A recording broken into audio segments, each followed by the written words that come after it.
Assalamualaikum warahmatullahi wabarakatuh. Hai Sobat RSI Aminah Blitar, bagaimana kabarnya?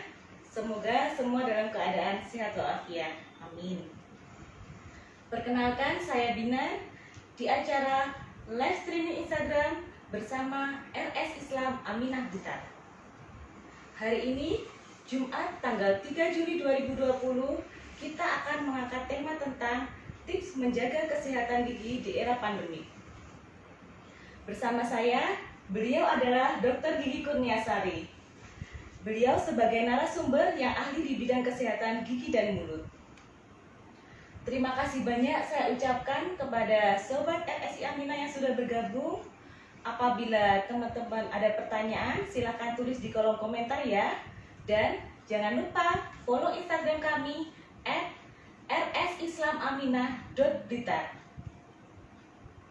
Sebelum acara inti kita mulai, teman saya Adina akan menjelaskan tentang program-program baru yang ada di Rumah Sakit Islam Aminah Blitar. Pasti kalian penasaran kan? Silahkan Adina. Terima kasih Mbak Binar. Assalamualaikum warahmatullahi wabarakatuh.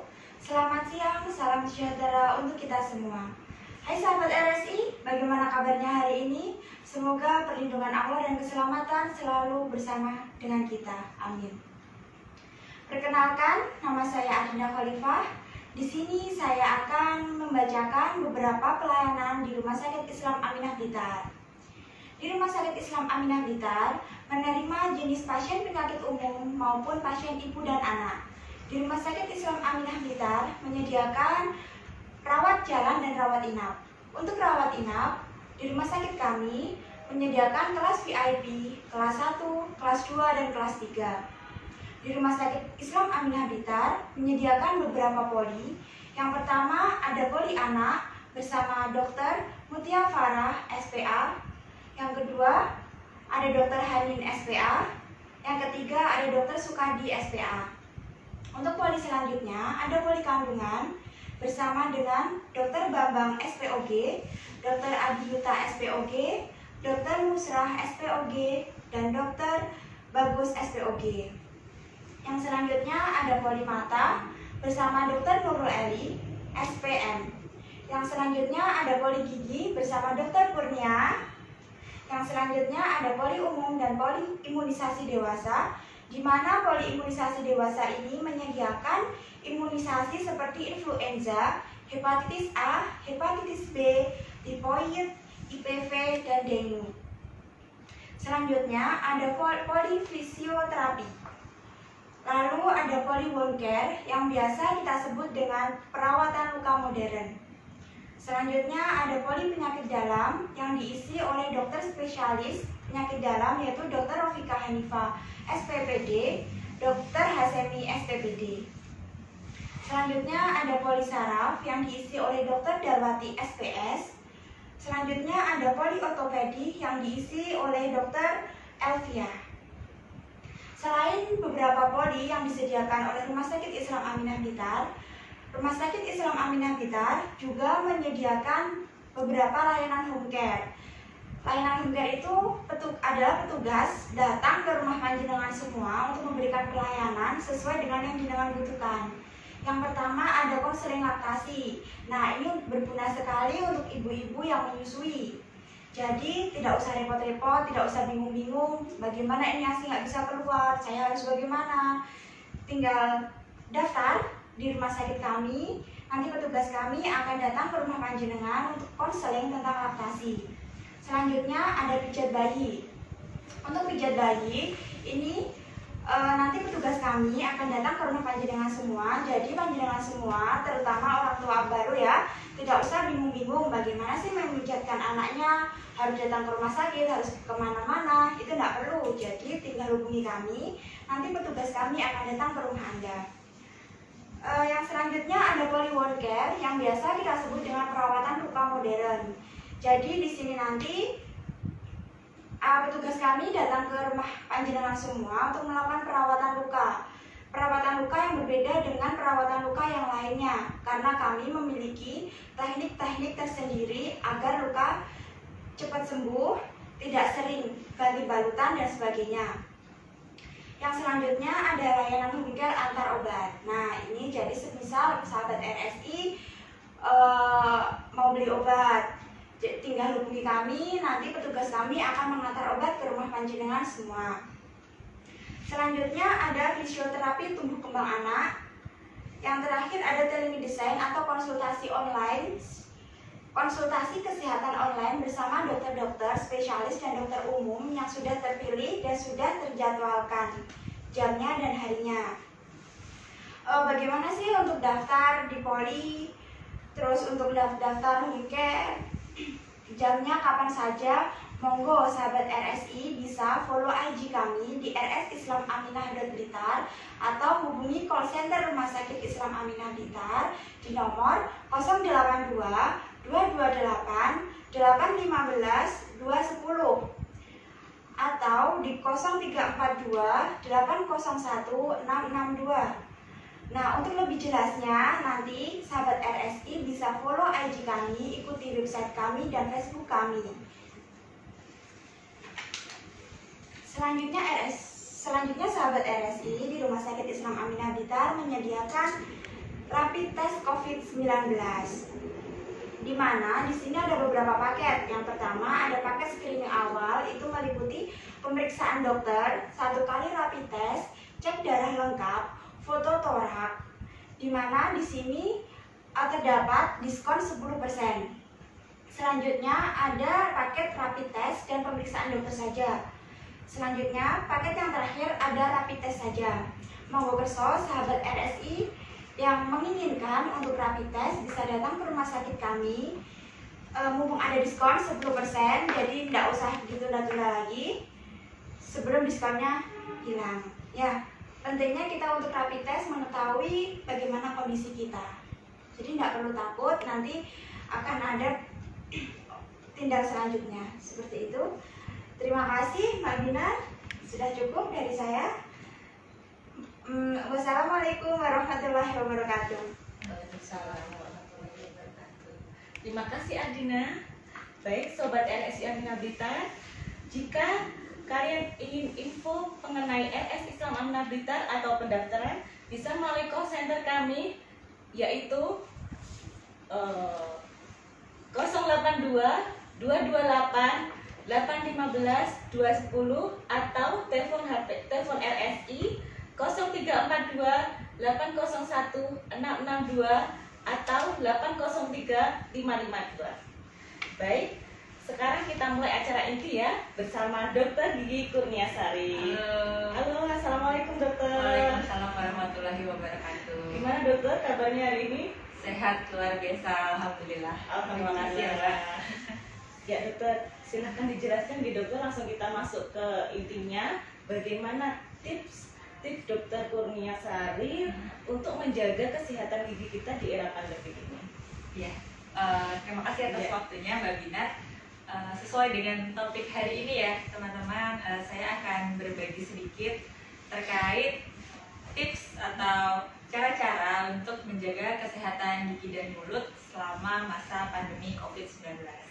Seperti yang telah kita tahu, COVID-19 ini mempengaruhi banyak sekali sektor kesehatan ya. Tidak cuma kesehatan saja bahkan, dan salah satunya adalah kesehatan gigi dan mulut. Benar sekali, memang selama pandemi COVID-19 ini beberapa perawatan gigi dan mulut harus ditunda dulu. Antara lain adalah perawatan yang bersifat elektif atau terjadwal, ataupun perawatan yang sifatnya tanpa keluhan. Akan tetapi perlu disadari bahwa penyakit gigi ini kan rata-rata adalah penyakit yang tidak akan muncul gejala sebelum parah. Ya, jadi kadang-kadang tuh kalau misalnya pasien sudah datang sakit gigi itu nggak mungkin dia bolongnya itu 1 atau 2 minggu kemarin, dia pasti perjalanan penyakitnya tuh sudah panjang gitu. Nah, oleh karena itu kuncinya adalah menjaga kesehatan gigi dan mulut di rumah itu sangat penting. Yang pertama, sikat gigi ya. Ini pasti sudah sering banget di-share ya, bahwa sikat gigi harus 2 kali sehari. Dari anak TK mungkin sampai usia dewasa, semua melaksanakan sikat gigi 2 kali sehari. Akan tetapi kenapa kira-kira kok masih banyak banget masyarakat Indonesia ini yang giginya berlubang Waktunya gitu. gitu. Nah, benar banget Mbak Binar. Jadi memang rata-rata dari sekian ratus ribu atau bahkan sekian juta penduduk di Indonesia yang melaksanakan sikat gigi 2 kali sehari tersebut, yang pertama tuh waktunya. Nah, waktunya ini masih belum tepat gitu. Riskesdas tahun 2018 itu juga menyatakan bahwa dari seluruh penduduk Indonesia yang tersurvei itu hanya sebanyak 2-4% ya menyikat gigi pada waktu yang benar. Nah, sekarang coba deh kalau Mbak Binar nih saya tanya, sikat giginya di rumah tuh waktu kapan aja? Pas mandi gitu. Nah, ini Kebiasaan adalah ya. yang paling sering kita dibiasakan gosok gigi itu ketika mandi pagi dan mandi sore. Padahal seringkali setelah kita mandi itu kita masih sarapan atau kita masih nyemil nih. Nah, sehingga gigi yang tadinya sudah disikat akhirnya kan kotor lagi. Nah, oleh karena itu waktu yang paling baik ketika gosok gigi itu adalah yang pertama pagi setelah sarapan dan malam sebelum tidur. Ini adalah kuncinya. Pagi setelah sarapan dan malam sebelum tidur. Dan jangan lupa kalau misalnya sikat gigi itu harus menggunakan pasta gigi yang berfluoride gitu. Dan itu pun jumlahnya juga tidak perlu terlalu banyak ya. Ini saya bawa kebetulan gosok gigi. Misalnya kita punya sikat gigi yang segini, itu kita nggak perlu kasih pasta gigi atau odolnya itu sepanjang ini, nggak perlu. Cukup sebiji jagung saja itu sebenarnya sudah sangat efektif gitu. Itu yang pertama tadi soal waktu, lalu soal penggunaan pasta giginya ya. Yang ketiga adalah cara menyikat giginya. Mungkin teman-teman di rumah juga sudah sering ya gosok gigi ya, akan tetapi seringkali banyak area yang tidak bisa terjangkau oleh sikat giginya. Nah, ini masalahnya kadang-kadang antara memang pasien atau kita sendiri belum terampil menggosok gigi kita, atau bisa juga karena sikat giginya ini terlalu besar gitu. Seringkali orang di Indonesia itu kalau sikat gigi nggak sepenuh hati dan nggak yang sikatnya besar tuh nggak mantep gitu. Padahal kan orang tuh mulutnya lebarnya mungkin beda-beda, ada yang kecil, ada yang besar gitu, sehingga nggak bisa nih dipukul rata, dia harus pakai sikat gigi yang ukurannya medium katakan. Kunci memilih bulu sikat gigi itulah yang kepalanya kecil sehingga nanti sampai ke sudut sini dia bisa terjangkau, dan bulunya harus lembut, jangan kasar. Nanti kalau misalnya bulunya kasar ini bisa melukai gusi gitu. Terus kalau pegang sikat itu jangan seperti pegang apa ya? Kayak pegang telepon gitu ya, kan kayak gini ya. Jadi tenaganya kenceng banget ya. Seringkali bener giginya bersih tapi jadi rusak, terkikis. Ya, kita karena tenaga yang kita berikan ketika menggosok gigi itu terlalu besar ya, terlalu kuat. Kita pegang tuh cukup seperti pegang bolpen aja, pen grip ya kita bilang, seperti ini sudah cukup gitu. Sekarang mungkin saya akan simulasikan sedikit ya Mbak ya tentang cara menyikat gigi yang benar. Kira-kira nggak ini? Nah, ya, yang pertama menggosok gigi dimulai dari area depan ya, dengan arah vertikal, yaitu dari gusi ke gigi, gusi ke gigi, gusi ke gigi seperti ini. Dan ini pelan-pelan, jangan terlalu keras. Seringkali mungkin di rumah kita kalau gosok gigi seperti ini. Nah, ini nanti kotoran yang disapu-sapu gusi di sini, dia tidak akan tersikat dengan sempurna, gitu. Sehingga sikat giginya tidak bisa maksimal. Jadi gosoknya seperti ini. Lalu kemudian bergeser pada area yang sebelah pipi, yang di sini ini biasanya saya kalau ngajarin adik-adik yang masih kecil gitu ya, seperti yang di Upin Ipin itu, bulat, bulat, bulat, bulat, bulat, bulat. Memang seperti itu. Jadi dia gerakannya membulat, sehingga semua permukaan gigi ikut tersikat dan pastikan sampai ke belakang. Begitupun dengan yang di sebelah kiri. Kemudian ketika membuka mulut, pastikan semua permukaan gigi itu tersikat dengan sempurna. Jadi disikatnya keluar nih kotorannya. Misal tadi pagi sempat sarapan pecel, ayam goreng gitu kan, nyelip-nyelip. Nah itu pastikan dia tersikat sempurna. Begitupun yang dalam sini dekat lidah. Ya, sini. Demikian juga yang di atas.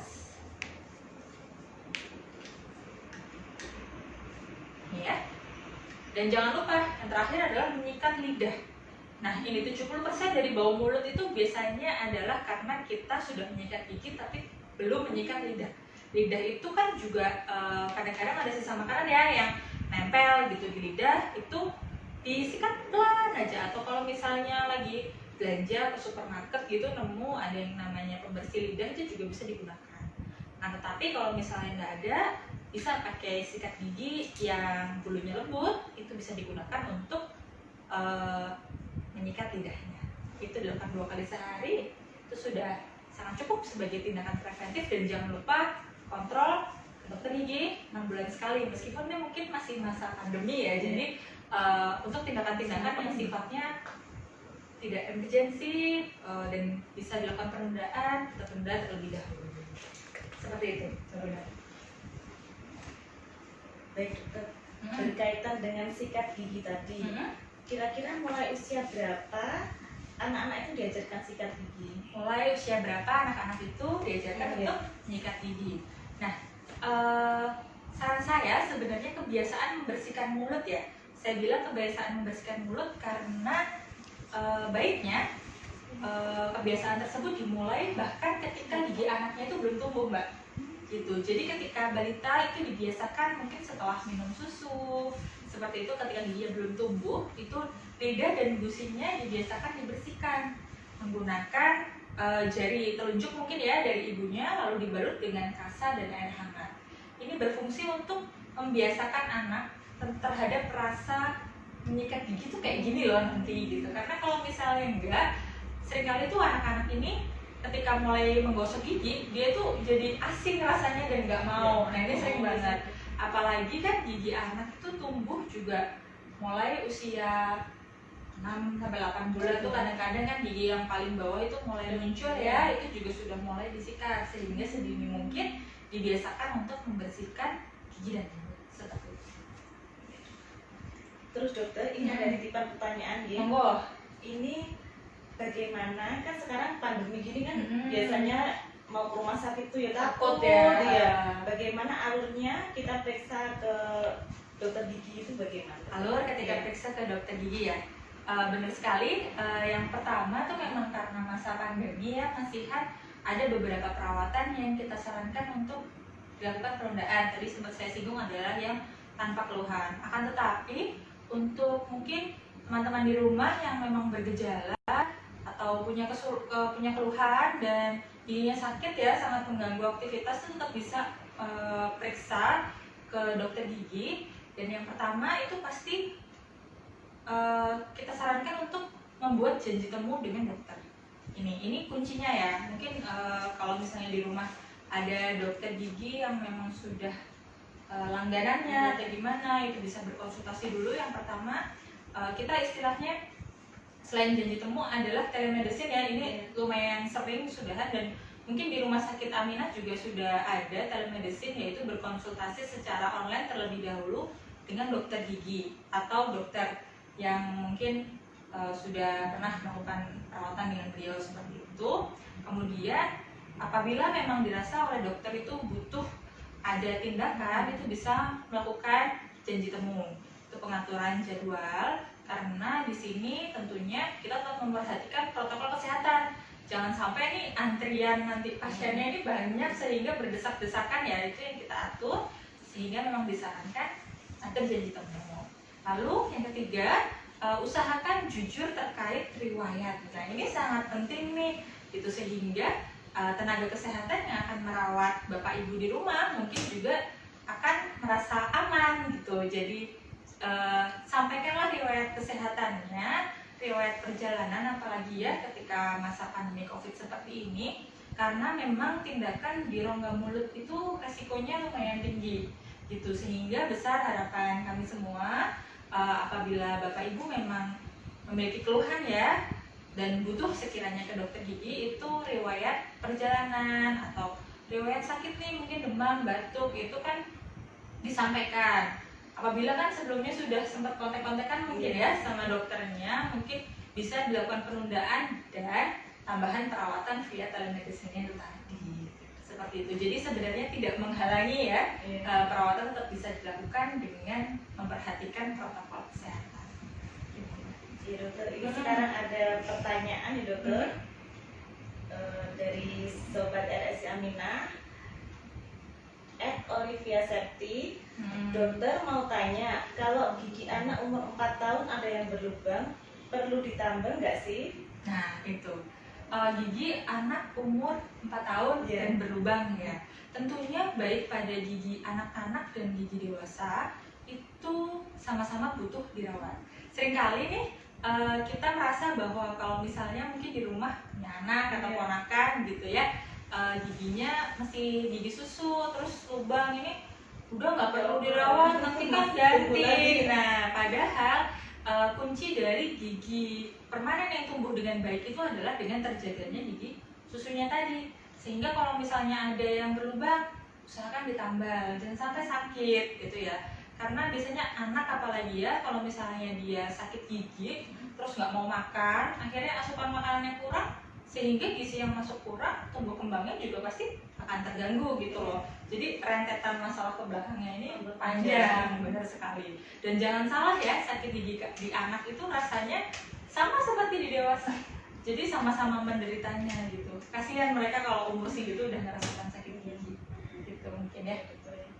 Berarti perlu ya dokter? Iya perlu. Sejak dini. Iya, meskipun itu sekali. masih gigi susu. Meskipun ya, itu masih gigi susu gitu.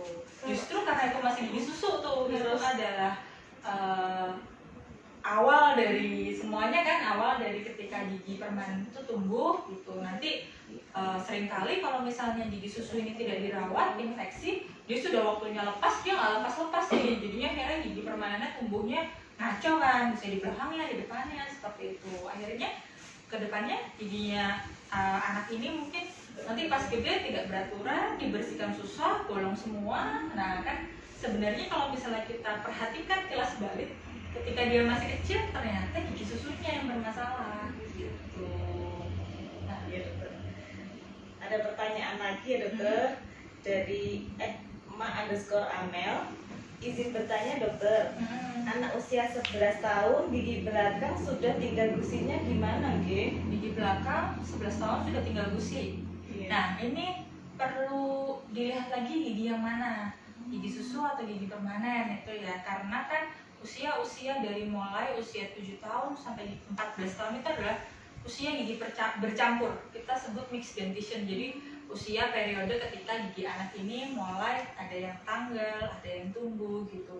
Sehingga itu perlu diperiksa lebih lanjut. Kalau sisa tinggal gusi ini apakah sisa gigi susu yang kemarinnya, itu kan berarti dia perlu dicabut ya kalau misalnya sudah infeksi, atau dia ini gigi yang baru mau tumbuh gitu. Itu karena memang periodenya adalah periode gigi bercampur, kita perlu pemeriksaan lebih lanjut. Berarti perlu diperiksa ke dokter gigi ya. Selanjutnya ada pertanyaan lagi dokter dari @ulan_slim. Dokter, amankah jika mau membersihkan karang gigi sekarang atau masa pandemi ini? Ya, untuk pembersihan karang gigi ya, memang dia relatif banyak paparan aerosolnya gitu. Sehingga secara umum apabila pembersihan karang gigi ini sifatnya elektif atau mungkin jadwal kontrol rutin dan tanpa gejala, itu baiknya ditunda dulu. Akan tetapi jika mungkin karang gigi ini sudah menyebabkan resiko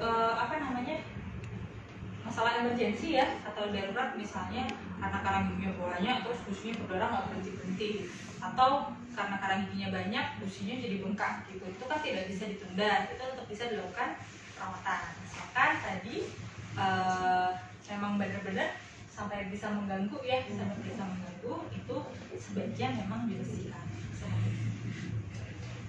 Baik dokter, ada pertanyaan lagi dari @d_ayu12.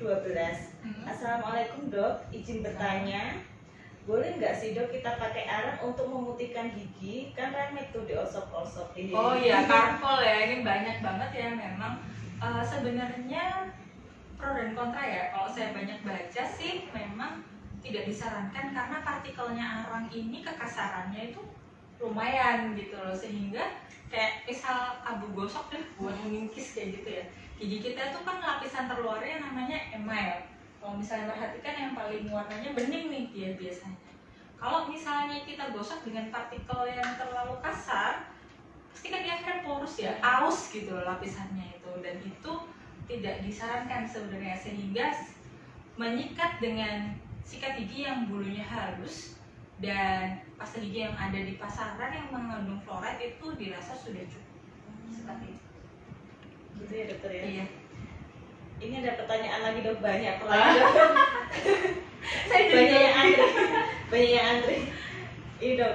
Dok, bagaimana solusi jika kita mengeluh gigi berlubang dan terasa sakit, padahal kita ketahui bahwa di masa pandemi ini mayoritas poligigi hanya melayani kondisi-kondisi yang sangat urgent. Ya, yang pertama tadi tetap saya sarankan apabila memang berkeluhan, usahakan melakukan konsultasi online dulu. Telemedicine ini kan legal ya, karena ya mungkin dengan demikian meskipun ada keterbatasan untuk bertemu, tapi pasien yang punya keluhan itu bisa tetap terselesaikan ini masalahnya gitu. Dan apabila memang ketika dokter gigi sudah melakukan anamnese ya, wawancara tentang keluhannya, terus pemeriksaan via telemedicine tersebut dirasa masih perlu tindakan, itu diatur janji temunya dengan dokter gigi.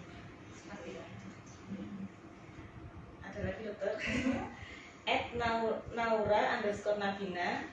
Dokter tanya, untuk ibu hamil yang gigi berlubang amankah untuk ditambah atau dicabut? Terima kasih. Ya, nah ini juga perlu diperhatikan ya, masalah ibu hamil yang punya keluhan gigi ini banyak sekali. Padahal sebenarnya kalau misalnya kita sedang mungkin program hamil atau hamil itu, kesehatan gigi itu juga perlu diperhatikan gitu. Jangan sampai ini ibu hamilnya gara-gara sakit gigi, udah misalnya hamil besar nih, terus sakit giginya nggak tahankan, terus jadi kontraksi sebelum waktunya. Itu tuh ada tuh masalah-masalah seperti itu ya, itu perlu kita hindari. Sehingga untuk ibu hamil, perawatan gigi itu disarankan pada usia trimester kedua. Nah, tapi memang karena kondisi ibu hamil ini berbeda ya dengan orang pada umumnya, ada perawatan yang mungkin tetap bisa dilakukan dan ada yang tidak. Contohnya ketika belum pandemi ya, misalnya untuk kondisi normal itu penambalan, pembersihan karang gigi ini sifatnya aman pada trimester kedua. Nah, tapi kalau misalnya di trimester ketiga, mungkin karena kalau ke dokter gigi kan harus tidur terus bangun lagi kumur. Nah ini kan sudah susah ya, karena perutnya sudah mulai besar. Itu sekiranya masih bisa ditunda dulu. Begitupun dengan usia kehamilan di trimester 1, karena mungkin sering ibu hamil ini masih mual-mual ya. Jadi kalau misalnya alat masuk, dia refleks muntahnya itu tinggi, sehingga kita sarankan untuk tunda sampai di trimester yang kedua. Seperti itu. Berarti aman, yang penting trimester Waktu kedua perawatan terakhir. Ada lagi dokter dari @nikma Aziza 06. Bagaimana sih dok cara merangsang pertumbuhan gigi pada bayi usia 6 bulan ke atas? Usia 6 bulan ke atas, ini usianya berapa dulu nih pasnya gitu ya.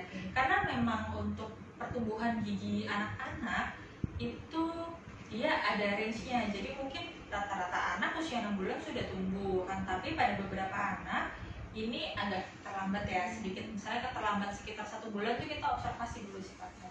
Kalau misalnya lebih dari itu, mungkin kalau tekstur makanan ya usia 6 bulan ya mungkin kan dia sudah mulai dikenalkan dengan MPASI ya, lalu dirangsang untuk ada sensasi menggigit-gigit atau mengunyah, sehingga rahangnya ini dia ada rangsangan nih untuk gigi itu keluar. Gatal biasanya anaknya kan kalau misalnya dikasih sesuatu yang kasar dan menggigit-gigit.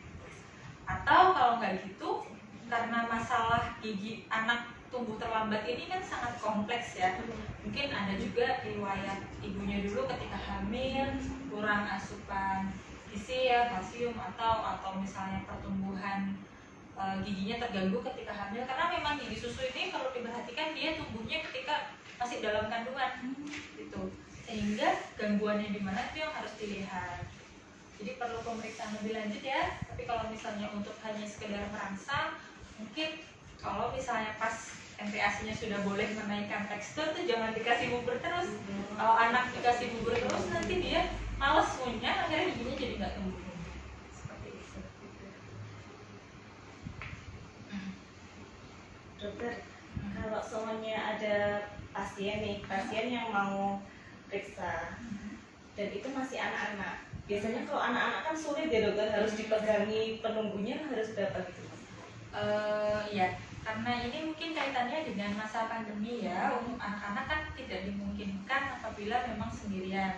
Apalagi kalau misalnya anaknya di bawah usia 4 tahun itu susah. Iya, aktif banget. Itu satu penunggu itu sudah cukup biasanya, karena kan di Poligi di Rumah Sakit Islam Aminah sendiri saya bekerja dibantu dengan asisten gitu, sehingga 3 orang itu untuk mengkondisikan satu anak insya Allah cukup. Selain itu juga kalau misalnya terlalu banyak penunggu, nanti di ruang tunggu tadi penuh, akhirnya kita tidak bisa menerapkan protokol kesehatan untuk menjaga jarak.